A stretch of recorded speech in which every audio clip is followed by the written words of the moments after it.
ಇವನು ನಂಬ್ಕೊಂಡ್ರೆ ಯಾವ ಕೆಲಸನೂ ಆಗಲ್ಲ. ನಾನೇ ಏನಾದರೂ ಮಾಡಬೇಕು.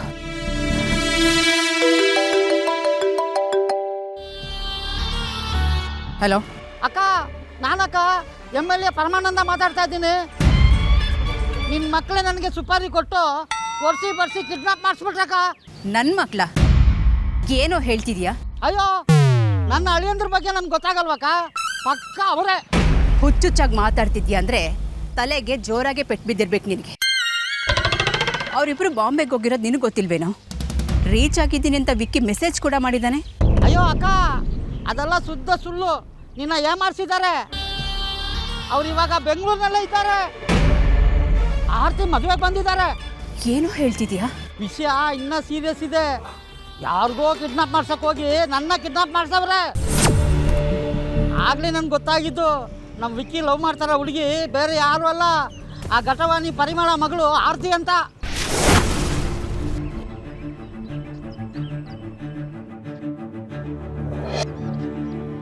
ಏನೋ ಹೇಳ್ತಿದ್ಯಾ? ದೇವರಾನೇ ನಿಜಾಕ. ಮತ್ತೆ ಅವಳು ಮದುವೆ ಇನ್ನೊಬ್ಬನ ಜೊತೆ ಆಗ್ತಿದ್ಯಲ್ಲ, ಅದನ್ನ ವೇದಾಂತ ನಡೆಯಕ್ಕೆ ಬಿಡಲ್ಲ. ಆ ಹುಡುಗಿನ ಜಾಗದಲ್ಲಿ ವಿಕ್ಕಿ ಕೂತು ಅವರಿಬ್ಬರು ಮದುವೆ ನಡೆಯೋ ಥರ ಸೆಟಪ್ ರೆಡಿ ಮಾಡಿದ್ದಾರೆ. ಆ ಮಿಡ್ಲ್ ಕ್ಲಾಸ್ ಹುಡುಗಿ ನಿನ್ನ ಸೊಸೆ ಆಗಬಾರ್ದು ಅಂದರೆ ನೀನೇ ಏನಾದ್ರು ಮಾಡ್ಬೇಕು ಇವಾಗ. ಇನ್ನು ಇಲ್ಲೇ ಇದ್ರೆ ಕೆಲಸ ಕೆಟ್ಟು ಹೋಗುತ್ತೆ. ನಾನೇ ಅಲ್ಲಿಗೆ ಬಂದು ಎಲ್ಲರೂ ಗ್ರಹಚಾರ ಬಿಡಿಸ್ತೀನಿ. ಮುಹೂರ್ತಕ್ಕಿನ್ನ ತುಂಬ ಟೈಮ್ ಇಲ್ಲಕ್ಕ.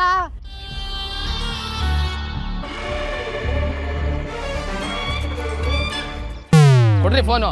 ಜಗತ್ತಲ್ಲಿ ನಿಮ್ಮಂತರಿದ್ರು ಉದ್ಧಾರ. ಆಗಲೇ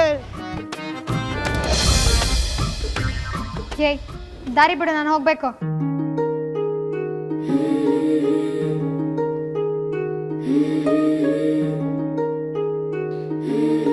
ಯಾಕೆ ಹಾಗೆ ನೋಡ್ತಿದ್ಯಾ? ಅಲ್ಲ ಕಣಯ್ಯ, ಜಾಗ ಬಿಡು ಅಂದ ತಕ್ಷಣ ಏನು ಕ್ಯಾರೆ ತೆಗ್ದೆ ಜಾಗ ಬಿಟ್ಬಿಟ್ಟಲ್ಲ. ಒಂದು ಕ್ಷಣ ನಾನು ನೋಡ್ತಿರೋದು ನಿಜನ ಸುಳ್ಳ ಅಂತ ಅರ್ಥನೇ ಆಗ್ಲಿಲ್ಲ. ಅನ್ನೆಸೆಸರಿ ಆರ್ಗ್ಯುಮೆಂಟ್ಸ್ ಮಾಡಬೇಡ. ಅದಕ್ಕೆ ಯಾಕೆ ಹಣೆ ಮೇಲೆ ಕೈ ಇಟ್ಕೊಂಡು ಮಾತಾಡ್ತಿದ್ಯಾ? ನೀನು ಮಾಡಿದ್ದೆಲ್ಲ ನೀನು ಮರ್ತು ಹೋಗುತ್ತಲ್ವಾ? ನೀನು ತಳ್ಳಿ ನನಗೆ ಗಾಯ ಆಗಿದ್ರು ಆ ಏಟಿಂದ ನಿನಗೆ ಮೆಮೊರಿ ಲಾಸ್ ಆಗಿರೋ ಥರ ಆಡ್ತಿದ್ಯಾ ಅಲ್ವಾ?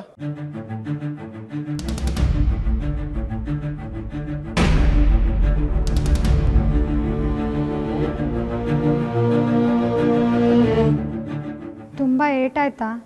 ರಕ್ತ ಬರ್ತಿದ್ಯಾ? ಅದಕ್ಕೆ ತಾನೇ ಕೈ ಇಟ್ಕೊಂಡಿರೋದು. ನೀನು ಆ ಕಡೆ ತಿರುಗು, ಆಮೇಲೆ ಮತ್ತೆ ರಕ್ತ ಅಂತ ಮೂರ್ಛೆ ತಪ್ಪಬೇಡ. ಹೀಗಿರೋ ಟೆನ್ಷನಲ್ಲಿ ಅದು ಬೇರೆ ಶುರುವಾಗೋದು ಬೇಡ. ರಕ್ತನೇ ದುರ್ಗುಡ್ಕೊಂಡು ನೋಡಿದ್ರೆ ಮಾತ್ರನೇ ನಾನು ಮೂರ್ಛೆ ಬೀಳೋದು. ಸುಮ್ಮನೆ ರಕ್ತ ನೋಡಿದ್ರೆಲ್ಲ ಮೂರ್ಛೆ ಬೀಳಲ್ಲ. ನಿನಗೆ ಆ ಥರ ಕಾಯಿಲೆ ಬೇರೆ ಇದೆಯಾ? ಏಯ್, ಕಾಯಿಲೆ ಗೀಲೆ ಅಂದರೆ ನೋಡು ಚೆನ್ನಾಗಿರಲ್ಲ ಹೇಳ್ತಿದ್ದೀನಿ. ನೀನು ಆ ಥರ ನಡ್ಕೊಂಡಿರ್ಲಿಲ್ಲ ಅಂದಿದ್ರೆ ನಾನು ಹಾಗೆ ಮಾಡ್ತಾ ಇರಲಿಲ್ಲ. ನಿನಗೆ ಗಾಯ ಮಾಡಬೇಕು ಅನ್ನೋ ಉದ್ದೇಶ ನಂದು ಆಗಿರಲಿಲ್ಲ. ಸಾರಿ, ನಾನು ಹೋಗ್ಬೇಕು. ಏನೋ ಒಂದು ನಿಮಿಷ ನಿನ್ನ ಹತ್ರ ಮಾತಾಡಬೇಕು. ಹಲೋ, ನಿನಗೆ ಮಾಡೋಕ್ಕೇನು ಕೆಲಸ ಇಲ್ಲ ಅಂತ ನನ್ನನ್ನು ಹಾಗೆ ಅನ್ಕೋಬೇಡ. ಮದುವೆ ಶಾಸ್ತ್ರಗಳೆಲ್ಲ ಶುರು ಆಗ್ತಿದೆ, ನಾನು ಹೋಗಬೇಕು. ಏ ಬಜಾರಿ, ಸುಮ್ಮನೆ ಹುಡುಗಿನ ಅಡ್ಡ ಹಾಕಿ ಮಾತಾಡೋದಕ್ಕಿದೆ ಅಂತ ಹೇಳೋದಕ್ಕೆ ನನಗೇನು ಹುಚ್ಚಿಡ್ದಿಲ್ಲ. ಇದೊಂದು ಬಿಲ್ಡಪ್ ಡೈಲಾಗ್ ಇಟ್ಕೊಂಡು ತಲೆ ತಿಂತೀಯಲ್ಲಯ್ಯ. ನನ್ನ ಹತ್ರ ಒಂದು ಪ್ಲ್ಯಾನ್ ಇದೆ, ನನಗೆ ಸಪೋರ್ಟ್ ಮಾಡು.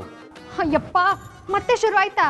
ನಿನಗೆ ನಿನ್ನ ಅಕ್ಕನ ಲೈಫ್ ಎಷ್ಟು ಇಂಪಾರ್ಟೆಂಟು, ಹಾಗೆ ನನಗೆ ನನ್ನ ತಮ್ಮನ ಲೈಫ್ ಅಷ್ಟೇ ಇಂಪಾರ್ಟೆಂಟ್. ಯಾಕಯ್ಯ ಹಿಂಗೆ ಗೋಳೈಕೋತ್ಯಾ? ನಿನಗೇನಾಗಿದೆ ಅಂತ? ನಿಜ, ಖಂಡಿತವಾಗ್ಲೂ ನನಗೇನೋ ಆಗಿದೆ. ಒಂದು ಹುಡುಗಿ ಹತ್ರ, ಅದು ನಿನ್ನಂಥ ಬಜಾರಿ ಹತ್ರ ತಳ್ಳಿಸ್ಕೊಂಡು ವಾಪಸ್ ಬಂದು ಸಪೋರ್ಟ್ ಮಾಡು ಅಂತ ಕೇಳ್ಕೊತಿದ್ದೀನಲ್ಲ, ನನಗೆ ಖಂಡಿತವಾಗ್ಲೂ ಏನೋ ಆಗಿದೆ. ಇದಕ್ಕೆಲ್ಲ ಕಾರಣ ಗೌತಮ್. ನಿನಗೆ ಕೈ ಮುಗಿತೀನಿ ಕಣಯ್ಯ. ಈಗಾಗಲೇ ಅತಿ ಆಗೋಗಿದೆ. ನನಗೂ ನೋಡಿ ನೋಡಿ ಸಾಕಾಗೋಗಿದೆ. ನೀನು ಅವ್ರ ಬಗ್ಗೆ ಏನೂ ಹೇಳಬೇಕಾಗಿಲ್ಲ. ಅವ್ರು ಏನು ಹೇಗೆ ಅಂತ ನನಗೆ ಚೆನ್ನಾಗಿ ಗೊತ್ತಿದೆ. ಅದೇ ಪ್ರಾಬ್ಲಮ್ ಆಗಿರೋದು. ನೀನೇನು ಅಂದ್ಕೊಂಡಿದ್ಯೋ ಅದು ಸುಳ್ಳು. ಯಾಕೆ ಎಷ್ಟು ಸಲ ಹೇಳಿದ್ರು ನೀನು ಅರ್ಥ ಮಾಡ್ಕೋತಿಲ್ಲ. ವಿಕ್ರಾಂತ್ ತುಂಬ ಸೆನ್ಸಿಟಿವ್. ಅವನಿಗೇನಾದರೂ ಆದರೆ ನಾನು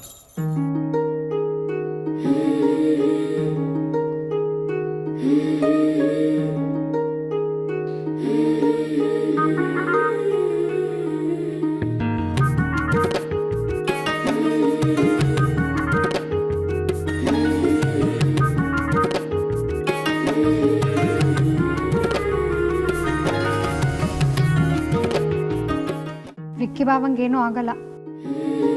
ನನ್ನ ತಾಳಿನ ಎಲ್ಲರ ಹತ್ರ ಆಶೀರ್ವಾದ ತಗೊಳಕ್ಕೆ ಅಂತ ಹೋದಾಗ ಗೌತಮ್ ಮದುವೆ ಮಾಡ್ಕೊಳ್ಳಲ್ಲ ಅಂತ ಎದ್ದು ನಿಲ್ತಾರೆ. ಆಮೇಲೆ ಎಲ್ಲನೂ ನಮ್ಮ ಪ್ಲಾನ್ ಪ್ರಕಾರನೇ ನಡೆಯುತ್ತೆ. ಯಾಕೆ ಸಿಚುವೇಶನ್ ಅರ್ಥ ಆಗ್ತಿಲ್ಲ ನಿನಗೆ? ಆ ಗೌತಮ್ನ ನಂಬೇಡ. ನಾನು ಹೇಳ್ತಿರೋ ನಿಜ ಅಂತ ನಿಮ್ಗಳನ್ನೆಲ್ಲರೂ ನಂಬಿಸಿ ನನಗೇನು ಆಗಬೇಕಾಗಿಲ್ಲ. ಆದರೆ ನೀವು ಹೇಳೋ ಗೌತಮ್ನ ನಂಬಿದ್ರೆ ಆಗಬೇಕಾಗಿರೋದು ಯಾವುದೂ ಆಗೋದಿಲ್ಲ. ಅರ್ಥ ಮಾಡ್ಕೋಬೇಕಾಗಿರೋದು ನೀನು ವೇದಾಂತ್. ನಿನ್ ತಲೆಯಲ್ಲಿರೋ ಪೂರ್ವಗ್ರಹನ ಬಿಟ್ಟು ನಾರ್ಮಲ್ ಆಗಿ ಯೋಚನೆ ಮಾಡು. ದಿನ ಕಳೆದ ಹಾಗೆ ನಿನ್ ಮೇಲೆ ಇರಿಟೇಷನ್ ಶುರು ಆಗಿದೆ ನನಗೆ. ಇವತ್ತು ವಿಕ್ಕಿ ಬಾವ ಕಾಂಡೆ ಇದ್ದಾಗ ನೀನು ಆಡಿರೋ ರೀತಿ ಇದೆಯಲ್ಲ, ನಿಜವಾಗ್ಲೂ ಅಸಹ್ಯವಾಗಿತ್ತು. Try to understand. ನನ್ನ ಹತ್ರ ಬೇರೆ ಪ್ಲಾನ್ ಇದೆ. ನಿನ್ ಮಾತನ್ನ ಕೇಳ್ಕೊಂಡಿರಕ್ಕೆ ನಂಗೆ ಟೈಮ್ ಇಲ್ಲ. ಸುಮ್ಮನೆ ಹೋಗು ವೇದಾಂತ್. ಏನು ಮಾತಾಡದೆ ಹೊರಡ್ತಾ ಇರು. ನಿಂಗೇನು ಆಗಿಲ್ಲ ತಾನೇ? ಹೊರಡು ಅಂತ ಹೇಳಿದ್ನಲ್ಲ.